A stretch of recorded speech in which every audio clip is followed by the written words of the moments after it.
सभी सदस्यों को मेरा प्रणाम। या यूँ कहूँ कि उत्तराखंड एकता मंच के इस पूरे परिवार को मेरा कोटि कोटि नमन।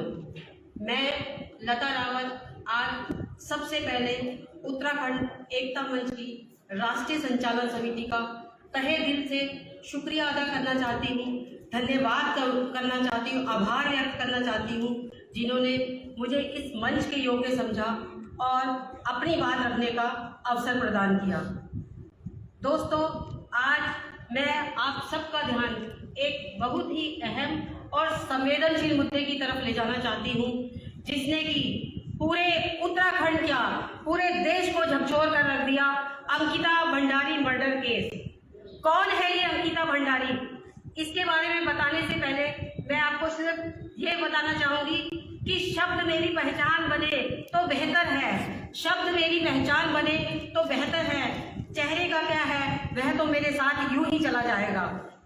अंकिता भंडारी उत्तराखंड के एक छोटे से जिले की रहने वाली 19 वर्षीय, सिर्फ 19 वर्षीय एक मासूम सी बच्ची थी, जो अपने घर की रोजाना की जरूरतों को पूरा करने के लिए ऋषिकेश में एक रिसोर्ट था, उसमें एज ए रिसेप्शनिस्ट कार्य करती थी।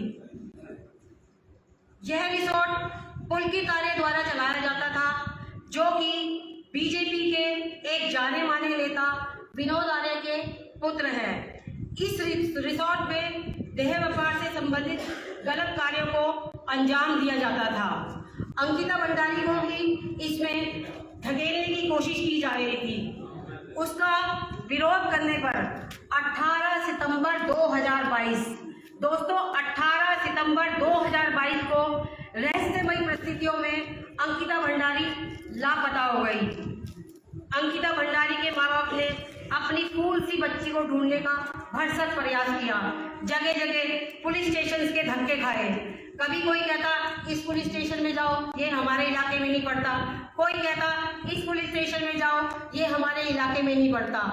2 दिन राजस्व पुलिस के धक्के खाने के बाद उनकी रिपोर्ट 20 सितंबर 2022 को नियमित पुलिस द्वारा दर्ज की गई।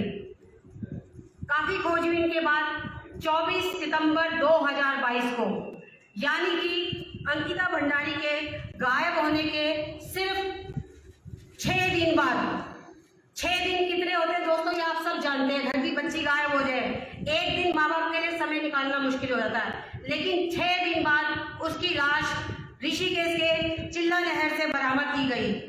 किसी ने अपनी बेटी खोई, किसी ने अपनी बहन और किसी ने अपना दोस्त खोया।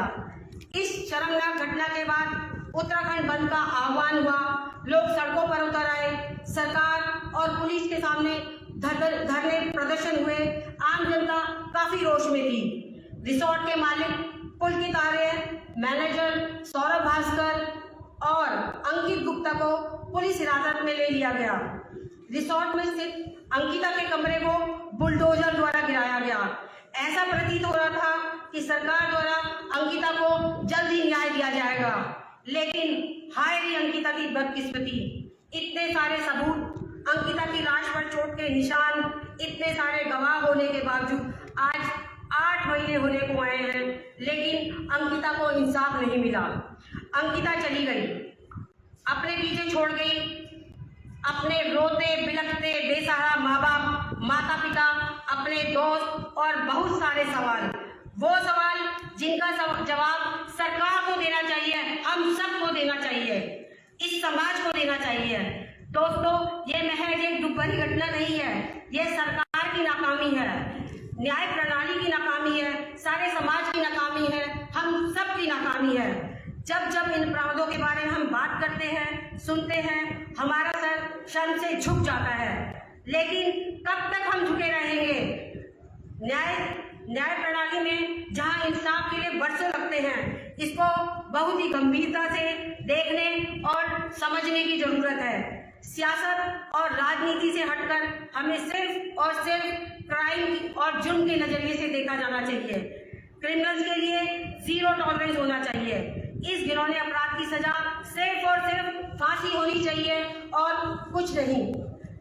दोस्तों, जब हमारी उत्तराखंड एकता मंच की लास्ट मीटिंग हुई थी, इसमें हमारे एक सदस्य ने कहा था कि हम उस उत्तराखंड से बिलोंग करते हैं जहां ढोल धमाऊ बजाने मात्र से ही देवी देवता प्रकट हो जाते हैं और देवता नाचने उठते हैं।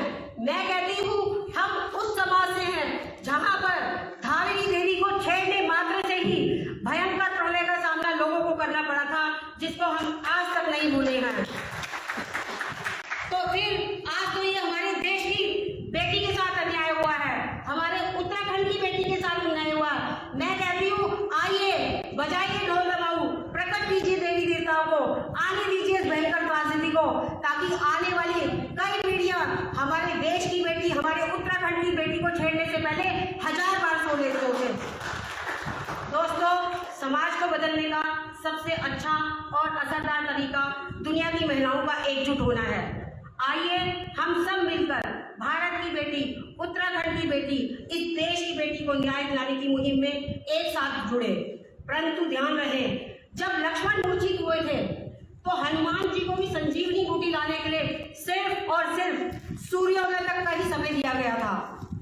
सूर्योदय के बाद तो संजीवनी बूटी भी किसी काम की नहीं थी। फिर आज तो ये हमारे उत्तराखंड बेटी के साथ अन्याय हुआ है। इसलिए इस मासूम की, अपनी मासूम बच्ची की रक्षा के लिए आगे आए।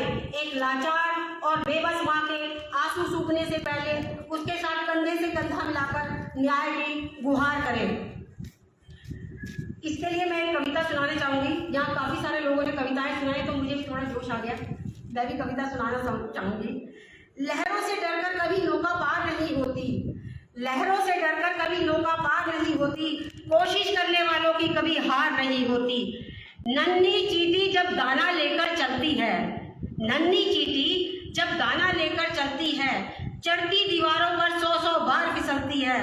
मन का विश्वास रगों में सांस भरता है, चढ़ना गिरना, गिरकर चढ़ना ना अखड़ता है। मेहनत उसकी कभी बेकार नहीं होती, कोशिश करने वालों की कभी हार नहीं होती। डूब गया सिंधु में गोताखोर लगाता है, डूब गया सिंधु में गोताखोर लगाता है, जा जाकर खाली हाथ लौट कर आता है। मिलते नहीं सहजी मोती गहरे पानी में, मुट्ठी उसकी खाली हर बार नहीं होती, कोशिश करने वालों की कभी हार नहीं होती। और अंत में असफलता एक चुनौती है, असफलता एक चुनौती है, इसे स्वीकार करो।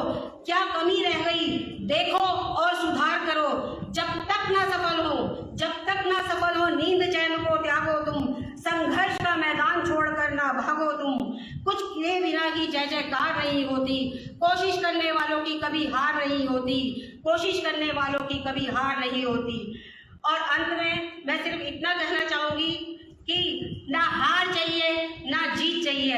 एक अच्छी सफलता के लिए हमें एक परिवार और कुछ मित्र चाहिए, और उत्तराखंड एकता मंच के माध्यम से मेरा ये परिवार और मित्र आप सब लोग हैं। न्याय की इस मुहिम में आप सब लोग आगे आए।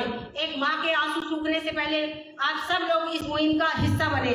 आपका एक एक कदम, एक छोटा सा ही कदम हमारे घर की बच्ची, हमारे उत्तराखंड की बच्ची को न्याय दिला सकता है। धन्यवाद।